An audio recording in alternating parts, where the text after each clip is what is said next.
There are flashing lights here where Glen Ridge Drive intersects with the AA highway, but folks who live in the Glen Ridge subdivision say it's just not enough. A number of them would like a traffic light installed on the highway.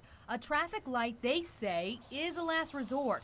And now there's an email and letter campaign going on by Glen Ridge subdivision residents to get one. When you're coming from 27, it's oftentimes difficult turning up into Glen Ridge because you have to turn left and you're going against the traffic that's coming up. The AA is one of the more deadly state roads in Kentucky, and traffic research has been done about the intersection of Glen Ridge Drive and the highway before.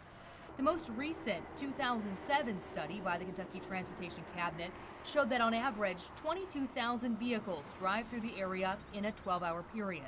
That traffic count was done after 2006 when the state installed a flashing light at the Glen Ridge Drive intersection. KTC spokesman Nancy Wood says at the time in 2006, the state didn't see a need for a full-fledged traffic light. They have a whole list of ways of how they determine things. And so they were going by the engineering designs and measures. And at that time, they felt like it wasn't warranted. But years later, residents say they do need one. They're worried about accidents, cars, and the trucks they see flying by their homes. And the Cold Spring city manager, Michael Vank, has heard their cries. I personally think it would be a good idea. There's a number of people that have to exit and enter these two developments, and there's a lot of traffic and a lot of speed. It's a wish some residents plan on taking to the Cold Spring City Council meeting later this month.